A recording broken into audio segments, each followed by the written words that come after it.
Mga kaibigan, mga kababayan, maligayang pagbabalik po sa ating channel. Ngayong araw po ng Miyerkules, May 28 na po 2025, meron po tayong pinaka-latest na weather update sa lagay ng ating panahon. No?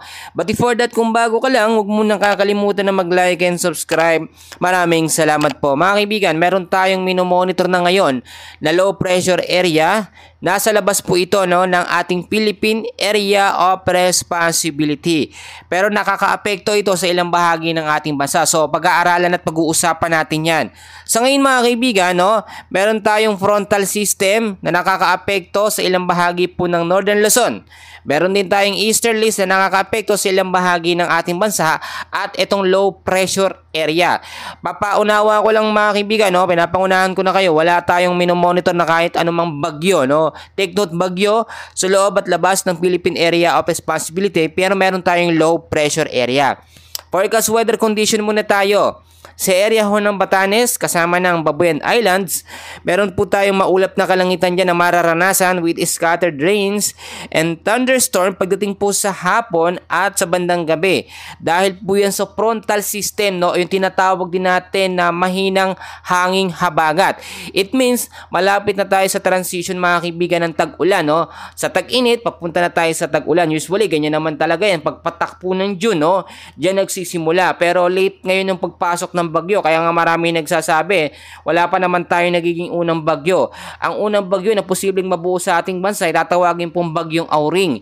Yung bagyong Auring daw noong January pa daw yan mga kaibigan na update, yun kasi yung unang bagyo pero wala pa namang nabubuo. So yun talaga mga kaibigan, para lang malinaw po sa kalaman ng bawat isa. So sa area ho ng Zamboanga Peninsula, Basilan, Sulu, Tawi-Tawi at Palawan, asahan natin yan na maulap na kalangitan, with scattered rains din po ang thunderstorm pagdating po sa hapon at bandang gabi. Dahil naman yan sa trap ng low pressure area na ating namo-monitor sa labas po ng ating Philippine Area of Responsibility. Take note mga kaibigan, na itong low pressure area na ito ay maliit yung chance na maging isang ganap na bagyo within the next 24 to 48 hours. Pero hindi natin inaalis yung mga posibilidad na ito'y magbago ng pagkilos mga kaibigan. Usually, ganyan naman nangyayari. Minsan, maliit yung chance or unlikely yung chance na maging isang ganap na bagyo, pero pag nagbago ng kilos, posible yung maging isang tropical depression. So imo-monitor at babantayin natin yung low pressure area na nasa labas po ng ating Philippine Area of Responsibility. So dito naman tayo sa Metro Manila, asahan natin dyan ang maaliwalas at maalinsangan ho na panahon pagdating po sa umaga hanggang tanghali mga kaibigan. Sobrang init yan, pero pagdating sa hapon at sa gabi mga kaibigan, asahan natin dyan ang posibleng maulap na kalangitan dahil ho yan sa easterlies or yung mainit na hangin na nanggagaling sa karagatang Pasipiko at yung mga localized thunderstorm na madalas po sa hapon at sa gabi nagpapaulan. Bigla ang bugso yan mga kaibigan na tumatagal ng 1 hanggang 2 oras. So mga kaibigan, marami nagtatanong sa atin kailan daw ba magkakaroon ng bagyo.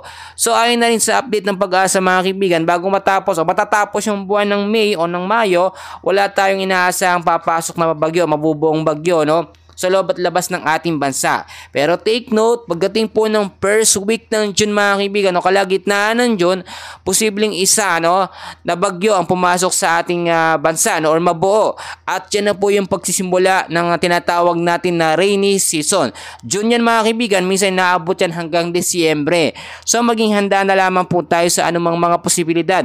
Wala pa man tayong minomonitor na anumang bagyo ngayon, pero maging alerto tayo at mag-antabay po tayo sa mga update natin sa lagay ng ating panahon. Sa ngayon, yan muna ang update ko mga kaibigan, mga kababayan. And please, huwag na huwag niyong kakalimutan na mag-like and subscribe sa ating channel. Maraming salamat po.